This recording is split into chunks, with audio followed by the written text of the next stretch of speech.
Hello there, love warriors. Welcome back to Cupido Rules, the only place where Cupid himself could do with some tips.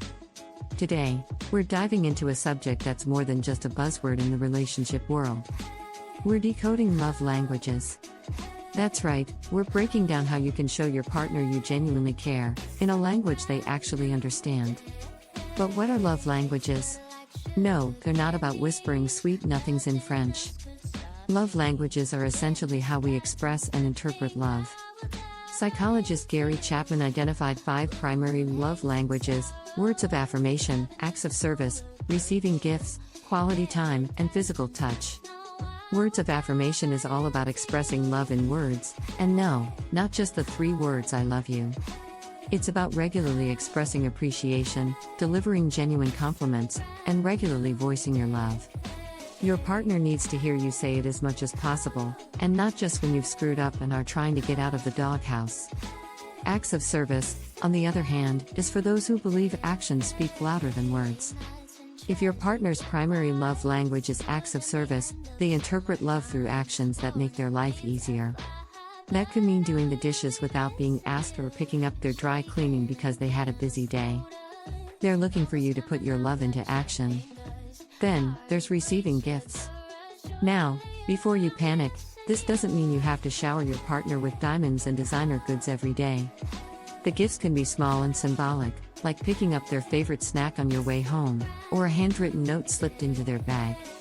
The focus is on the thoughtfulness and effort behind the gift, not its price tag. Stay with us as we dive into the remaining love languages and provide you with actionable tips on how to express love in the way your partner truly understands. Alright, let's get back into it. The 4th love language on our list is quality time. This love language is about giving your partner your undivided attention. That means no scrolling through Instagram while they're talking about their day, no zoning out during a movie, and certainly no working during a romantic dinner. Quality time lovers crave your undivided attention, and nothing says "I love you" more than giving them your time, and actually being present in that time. Last, but certainly not least, is physical touch. This love language isn't just about what happens behind closed doors.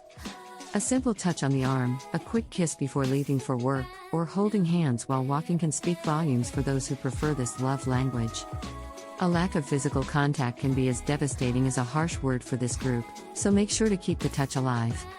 Now that you're well versed in what each love language entails, the next step is understanding your partner's primary love language. You might be thinking, that's easy. My partner loves gifts. But slow down there, cowboy. It's not always as simple as that. Remember, understanding someone's primary love language is not about pigeonholing them into a specific category, but rather about recognizing patterns and tendencies that can help improve communication in your relationship. Start by observing their behavior. What do they complain about the most? What do they request from you most often? Someone whose love language is quality time might complain about you working too much, while someone whose love language is words of affirmation might frequently ask for reassurance about your feelings. Look for patterns and use them as a guide to understanding their love language. Now, remember, this isn't a foolproof plan. Everyone is different, and people may prefer a mix of 2 or 3 love languages. The key is to be observant, patient, and open to learning and understanding. Once you've identified your partner's primary love language, you might be tempted to think that you're all set and that the hard part is over. You, my friend, are very much mistaken. Knowing your partner's love language is just half the battle. Now comes the important part: expressing love in the way that they understand and appreciate. Remember, just because your love language is words of affirmation, doesn't mean that a heartfelt "I love you" will have the same impact on your partner. If their love language is acts of service, they might be more touched by you cooking their favorite meal or helping out with the chores. For those whose love language is receiving gifts, remember that it doesn't always have to be grand gestures. Sometimes, a simple handwritten note or their favorite candy bar can do the trick. It's all about showing that you thought about them and went out of your way to make them happy. Quality time doesn't mean you have to spend every waking moment together. It can be as simple as dedicating an evening to watch their favorite movie or planning a weekend getaway. The key here is undivided attention. And lastly, for the lovers of physical touch, remember that it's not just about intimacy. A spontaneous hug, a squeeze of the hand, or a peck on the cheek can go a long way in making them feel loved and cherished. In conclusion, love languages are all about understanding how to communicate love effectively. They're a tool for building better, stronger, and more meaningful relationships. So, take the time to learn your partner's love language. I assure you, it will be worth it. And there you have it, Lovebirds, your guide to decoding love languages and showing your partner that you truly care.